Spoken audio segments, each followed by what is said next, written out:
Terre de contraste où les traditions millénaires côtoient la modernité, le Japon est aujourd'hui le leader mondial en matière de haut débit, avec plus de 70% des foyers raccordés à la fibre optique. Tokyo, la capitale, est au cœur de cette transition numérique, l'endroit idéal pour le 15e symposium Réseau Data et Télécom, organisé par Acom. Des réseaux très haut débit au territoire intelligent, c'est le fil conducteur de ce symposium qui nous emmène autour des Smart Cities vers les applications de demain. Dans la salle, 200 participants représentant l'écosystème du secteur de la fibre optique, des opérateurs aux industriels en passant par les équipementiers ou les financiers.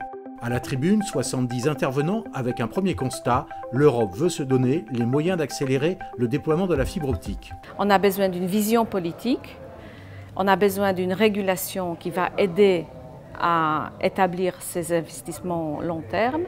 On a aussi besoin d'un financement public et privé qui vont donner les ressources dans les endroits qui sont plus difficiles à financer. Au Japon, l'État intervient peu dans le déploiement de la fibre. La France, de son côté, a choisi un développement basé sur la concurrence, le cofinancement et l'aménagement du territoire. Un modèle que les instances du numérique veillent à ajuster en permanence. Il y a deux axes importants. Le premier axe, c'est l'uniformisation des grilles tarifaires pour que l'ensemble des tarifs d'accès au réseau d'initiative publique du plan France Très Haut Débit soit identique sur le territoire. Et puis le deuxième axe, c'est d'avoir une plateforme commune d'interopérabilité des systèmes d'information pour que ce soit aussi simple d'aller commander ou de vérifier l'éligibilité d'un client à Lozère ou en fond de la Seine-et-Marne pour un grand fournisseur d'accès national ou international.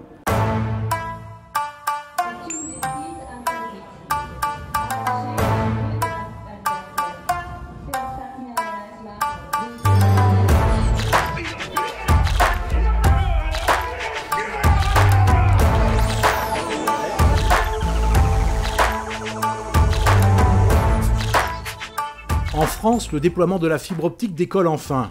On compte désormais près d'1,5 million de foyers abonnés au FTTH. Résultat, les acteurs de la filière enregistrent leurs premiers succès commerciaux, les opérateurs se livrent une concurrence intense et les investisseurs sont au rendez-vous. La Caisse ne ralentit pas son effort aux côtés des territoires pour investir dans des réseaux neutres, ouverts, mutualisables au service de l'ensemble des territoires pour faire arriver le très haut débit, notamment pour faire en sorte que les PME se l'approprient. C'est un marché d'environ 100 milliards d'euros d'investissement au cours des prochaines années en Europe et des opportunités d'investissement pour un fonds comme le nôtre pour capitaliser sur le succès de l'Alsace.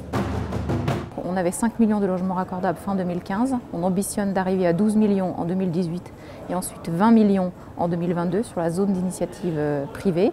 On accompagnera aussi les zones d'initiative publique.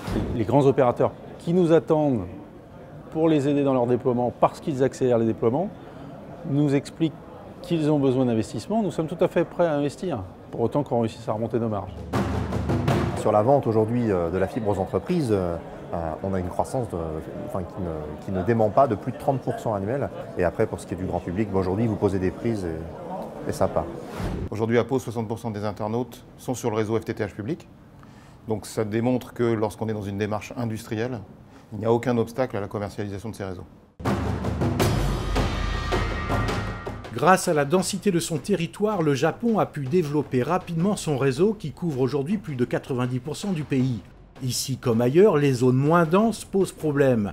Une fracture numérique que le modèle français veut résoudre, notamment en multipliant les réseaux d'intérêt public. Dans le Doubs actuellement, c'est 4000 prises qui sont déployées. Et à l'échéance 2018, ça sera 36 000. C'est devenu, en matière de développement pour les territoires, le projet majeur pour l'ensemble des Seine-et-Marnais, que ce soit les entreprises, les foyers ou les services publics. Le pays du soleil levant se consacre désormais au développement des usages et des services véhiculés par le très haut débit.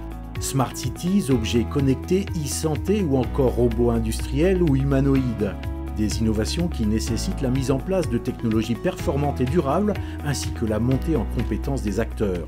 Comme pour le Japon, nous avons construit un ensemble de réglementations et de normes qui nous permet d'avoir un socle de prescriptions techniques minimales pour assurer la pérennité du réseau. L'enjeu pour nous, c'est de fabriquer des infrastructures de réseau suffisamment bien dimensionnées et de qualité pour servir les usages au mieux en termes de médias et en termes d'objets connectés. On est obligé de suivre et d'hypertrophier nos réseaux de manière à pouvoir permettre à nos clients de faire face à ces nouveaux trafics. Il faut proposer des solutions qui sont les plus optimisées, à la fois pour faire un réseau qui va durer des décennies, mais qui permet d'être déployé très rapidement.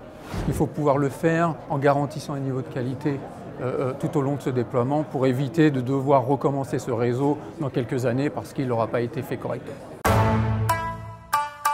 Il faut associer les compétences en fonction de l'évolution des nouvelles technologies, de la réglementation, des modèles économiques, des ingénieries sur, en l'occurrence, les réseaux et demain, les services et les usages.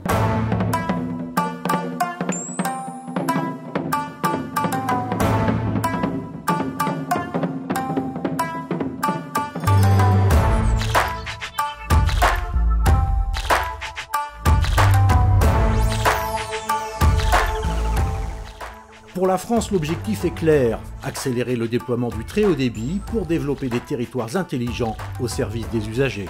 Les vrais défis que nous avons aujourd'hui, c'est d'accompagner la croissance exponentielle du numérique par des services qui traduisent un vrai lien social.